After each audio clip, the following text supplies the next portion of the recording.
Film की कहानी शुरू होती है। एलिसिया अपने हस्बैंड और बेटी के साथ अपनी माँ के घर आ रही थी क्योंकि उसकी माँ बहुत ज़्यादा बीमार थी और माँ कोमा में थी। लेकिन एलिसिया को देखकर ऐसा लग रहा था कि वो अपनी माँ से बहुत ज़्यादा नाराज़ है और यहाँ भी नहीं आना चाहती थी। जब वह अपनी माँ को देखती है तो कहती है, इनको अस्पताल में होना चाहिए था, तुमने इनको घर में क्यों रखा है। उसकी बहन कहती है कि माँ ने प्रॉपर्टी के कुछ पेपर्स बनवाए और उनमें ये भी लिखा था कि उनका इलाज घर पर ही होगा। एलिसिया का मानना था कि उसकी माँ एक चुड़ैल थी जिसने काला जादू किया था। एलिसिया नर्स थी, अब उसे यहीं पास में हॉस्पिटल में नौकरी मिल गई थी। एलिसिया की बहन का कहना है कि हमारी माँ ने पिछले 3 सालों में खुद को कमरे में बंद कर रखा था। वह बस रोती थी और चिल्लाती थी और अपनी मौत के लिए बात करती थी। हम देखते हैं कि यहाँ पर आते ही एलिसिया की बेटी नोरा, जिसको अजीब से सपने आने लगे थे, वह अपनी नानी के कमरे में है और उनके पास से एक लड़की उठ रही है। फिर नोरा की आंखें खुल जाती है। नोरा जब सुबह उठती है तो उसे घर में एक डॉग दिखाई देता है। वह उसका पीछा करती है और एक कमरे में आ जाती है जहाँ उसे एक सिलाई मशीन मिलती है और वहाँ उसे एक लॉकेट मिलता है जिस पर स्पाइडर बना हुआ था। वो अपने पास रख लेती है। तभी वहाँ पर नोरा के पीछे लड़की खड़ी थी जिसे उसने अपने सपनों में देखा था, लेकिन वह उसे देख नहीं पाती और जब वह मुड़ी तो सिलाई मशीन अपने आप काम करने लगी थी। जिसके बाद पहले नोरा को एलिसिया स्कूल छोड़ती है और फिर हॉस्पिटल जाती है, लेकिन उसका हस्बैंड घर पर अकेला था। वह एक इलेक्ट्रिशियन था और घर पर ही काम करता था। अब वह एक कमरे में जाता है जहाँ बहुत सारी चीज़ें पड़ी थी जो कि काला जादू के लिए इस्तेमाल की जाती थी। अब उसे भी यकीन हो गया था कि एलिसिया की माँ एक चुड़ैल थी जो काला जादू करती थी। जब वह अपनी माँ के कमरे में बैठा था तभी वो अपनी आँख खोली थी, जिससे एलिसिया का हस्बैंड डर गया था और कमरे के बाहर चला गया। अगले दिन एक वकील उसके घर आता है और प्रॉपर्टीज़ के पेपर्स को पढ़ता है कि एलिसिया की माँ ने अपनी सारी प्रॉपर्टी अपनी नवासी नोरा के नाम कर दी है। ये सुनकर सब हैरान रह गए थे और एलिसिया की बहन को ये बिल्कुल भी अच्छा नहीं लगता। फिर नोरा अपनी नानी यानी एलिसिया की माँ के पास जाती है और उनसे बात करने लगती है जैसे वो उसे जवाब दे रही हो। तो नोरा के डैड वहाँ जाते हैं और उसे वहाँ से ले जाते हैं। अब वहाँ जो एलिसिया के अंकल वकील के साथ आए हुए थे वह बताते हैं कि तुम्हारी माँ बुरी औरत नहीं थी, लेकिन अपने हस्बैंड की मौत के बाद वो थोड़ी पागल हो गई थी, जिसके बाद उन्होंने ये सब शुरू कर दिया। और एलिसिया, तुम्हें अपनी माँ का शुक्रिया अदा करना चाहिए। मैं जानता हूँ कि तुम्हारी हालत ठीक नहीं है। और नोरा जो अब जायदाद की हकदार बन चुकी है आपकी बहुत मदद करेगी। आखिरकार वह आपकी बेटी है। लेकिन एलिसिया की बहन बहुत गुस्से में थी क्योंकि उसकी माँ ने उसके लिए कुछ नहीं छोड़ा था और गुस्से में वह यहाँ से चली जाती है। दूसरी ओर नोरा उसके बाल काटकर उसी लॉकेट में रख देती है। सुबह जब वह स्कूल जाती है तो वहाँ उसकी मुलाकात उसी लड़की से होती है जिसे उसने सपनों में देखा था। उसे नहीं पता था कि ये लड़की न जाने कहाँ से आई थी।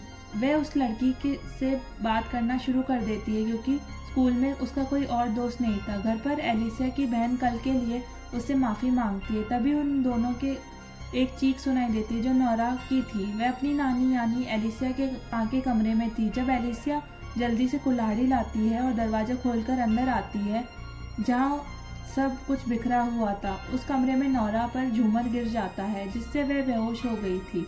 अब दोनों नोरा को दूसरे कमरे में ले जाते हैं, इसलिए एलिसिया की बहन को नोरा के पास से वही लॉकेट मिलता है जो उनकी माँ का था। अब वह एलिसिया से कहती है, तुम प्लीज़ अपनी बेटी पर नज़र रखो। मुझे लगता है कि हमारी माँ नोरा को उसी शीशे के सामने ले जाना चाहती है। लेकिन एलिसिया को कुछ याद नहीं था। अब उसकी बहन याद दिलाती है, बचपन में कहती है जब उस रात हमारा कज़न भी हमारे साथ था तो वह मुझे और हमारे कज़न को शीशे के सामने ले गई और हमें बूढ़ा दिखने लगे। ये सब सुनने के बाद एलिसिया को गुस्सा आता है। वह अपनी माँ के कमरे में जाकर ऑक्सीजन बंद कर देती है। तभी उसकी बहन आकर उससे रोकती है और उसका हस्बैंड फिर ऑक्सीजन मशीन चालू कर देता है। इसके बाद अब ये सारा सामान जला देते हैं जो कि काला जादू के थे और नोरा उन्हें खिड़की से देख रही थी। अब जब ये सारा सामान जलाकर वो अपने घर वापस अंदर आते हैं तो घर की लाइट बंद थी। नोरा एलिसिया से पूछती है, आप क्या जला रहे थे? वह कहती है, कुछ नहीं, बस थोड़ी फालतू चीज़ें थी। और अब वह अपनी बेटी से कहती है कि तुम अपनी नानी के कमरे में नहीं जाओगी। तभी हम देखते हैं कि जो सामान उन्होंने जलाया था उस पर वही बच्ची चल रही थी जो नोरा के सपनों में आई थी और उसको स्कूल में भी मिली थी। अब ये बच्ची एलिसिया की माँ की आवाज़ में बात कर रही थी क्योंकि एलिसिया की माँ ने बच्ची के जिस्म को अपने काबू में कर लिया था। अगले दिन एलिसिया के हस्बैंड को काम के बारे में फ़ोन आता है। अब वह एलिसिया से कहता है कि जब मैं ये काम पूरा कर लूँगा तो हम शहर छोड़कर चले जाएंगे। जब एलिसिया की बहन अपने स्टोर पर काम कर रही थी तब वह अपनी माँ का पुराना ख्याल कर रही थी, कैसे वो बचपन में उन्हें सताती थी और उसने अपना जादू करते हुए मुंह में हाथ डाला और उनका एक दांत तोड़ दिया था। फिर देखते हैं नोरा प्रेजेंट में उस बच्ची के साथ बैठी थी जो उसके सपनों में आती थी। अब वो दोस्त बन जाते हैं। फिर वो बच्ची नोरा को वही लॉकेट देती है जो एलिसिया की बहन ने उससे ले लिया था, जिसका मतलब है कि एलिसिया की माँ की आत्मा उस बच्ची में थी। तभी उसकी बहन एलिसिया के घर आती है जो उसको बताती है कि बचपन में हमारी माँ हमें लॉकेट के ज़रिए हमें काबू में करती थी। मुझे लगता है कि अब वह ये सब नोरा के साथ करना चाहती है। और जब वे दोनों उस लॉकेट को ढूंढते हैं और उसे कहीं नहीं मिलता। अगले दिन जब नोरा स्कूल में थी तो बच्ची अपने परिवार के बारे में बुरी बातें कहती है। इस बात पर नोरा को गुस्सा आ गया था। वह उस बच्ची को बहुत मारती है। इसमें उसे कुछ दिनों के लिए स्कूल से निकाल दिया जाता है। अब नोरा यहाँ से पूरी तरह बदल रही थी। एक दिन नोरा घर में बोर हो रही थी। वो अपने डैड से बाहर जाने के लिए कहती है। वह उसे हाँ कर देते हैं, जिसके बाद वह बच्ची के साथ बाहर चली जाती है जिसमें एलिसिया की माँ की आत्मा थी। जब एलिसिया की बहन अपने स्टोर बंद कर वापस आती है फिर वह नोरा और उस बच्ची को देखती है। उसकी माँ की आवाज़ में बात कर रही थी। वह कहती है कि तुम जो लॉकेट ढूंढ रहे हो वह बाहर बाग में है, आओ और ढूंढो। वह बचपन से अपनी माँ से बहुत डरती थी, इसलिए वह उसकी बात मान लेती है। अब जब वह एक बड़ा गड्ढा खोदती है तो नोरा उसे लॉकेट दिखाती है और पूछती है कि क्या आप इसे ढूंढ रहे हो। अब एलिसिया की बहन को बहुत गुस्सा आया और वो उस लड़की पर हमला कर देती है। तभी नोरा ने फावड़ा से उसे ख़त्म कर दिया, लेकिन अब वह लड़की एलिसिया की माँ बन जाती है और अपनी बेटी को मारकर उसी गड्ढे में गाड़ देती है। वह एलिसिया और उनके पति नोरा को लेकर परेशान थे। वे उसकी तलाश कर रहे थे क्योंकि वह अभी तक घर नहीं आ गई थी। अब जब नोरा घर आती है तो एलिसिया की माँ के कमरे में जाती है।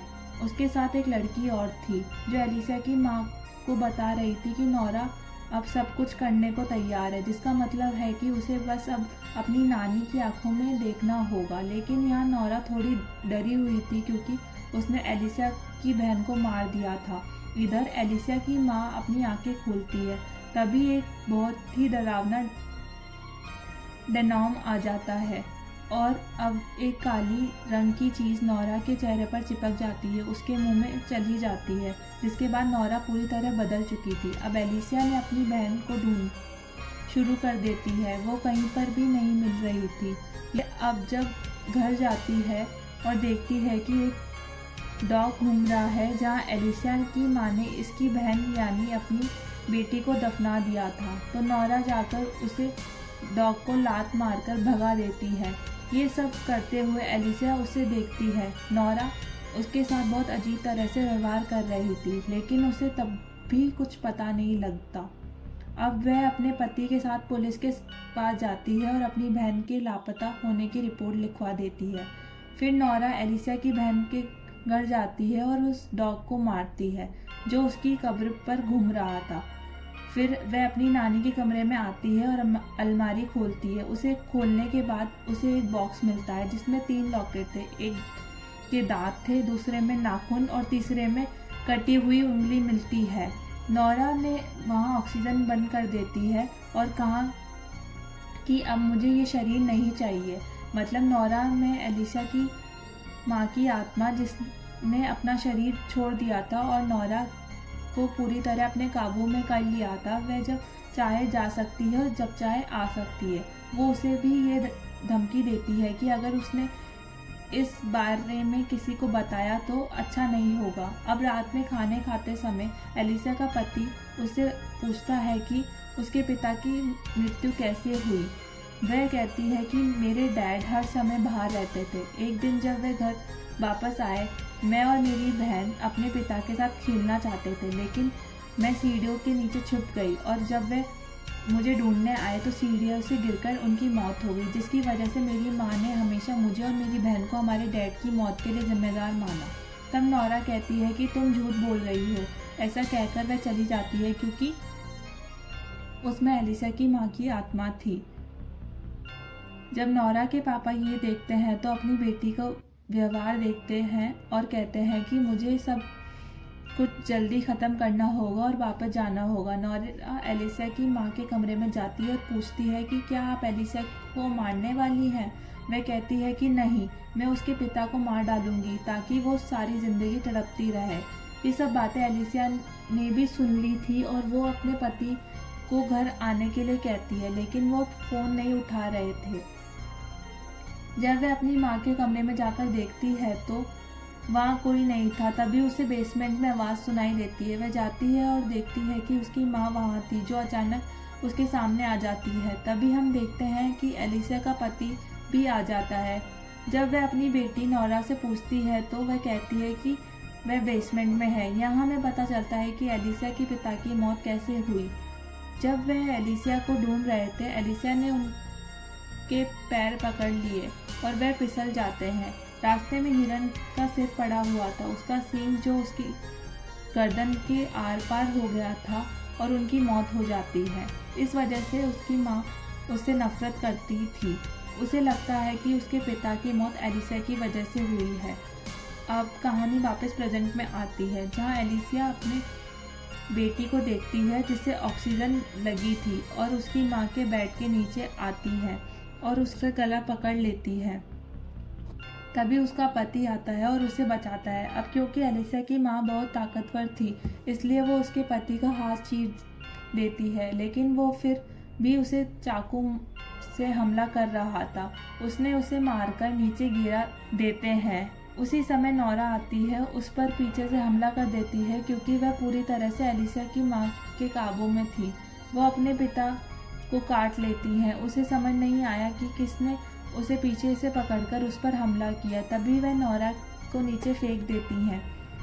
जब वह देखता है कि वह उसकी बेटी है तो वह परेशान हो जाता है। अब यहाँ पर एलिसा को पता था कि अगर उसकी माँ जिंदा रहेगी तो नौरा भी जिंदा रहेगी। वो अपनी माँ को सांस देती है तो नौरा भी जिंदा हो जाती है। उसके बाद कहानी में हमें हॉस्पिटल में एलिसा की माँ दिखाई देती है। नौरा उनके पास आती है और कहती है कि आपको ये दुनिया छोड़कर जाना पड़ेगा। वो ऑक्सीजन को बंद करके वहाँ से जाने लगती है। उसके पीछे उसके नाना भी थे। जैसे वे पीछे मुड़ी, उसके नाना एक अजीब डेमोन में बदल जाते हैं और एलिसा की माँ भी नौरा को गला दबाने लगती है। तब नौरा को होश आता है, मतलब ये सब उसका सपना था। वह अपने माता पिता से कहती है, मैं तुमसे बहुत प्यार करती हूँ।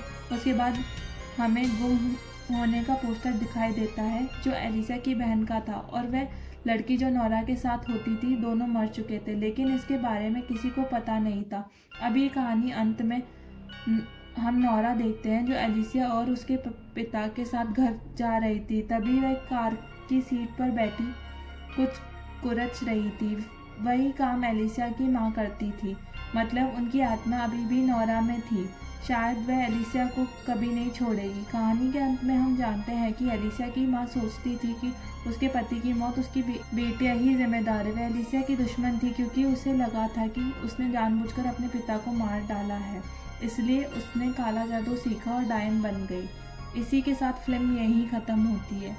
अगर आपको हमारा हिंदी एक्सप्लेनेशन अच्छा लगा हो तो चैनल को सब्सक्राइब करें। Thank you.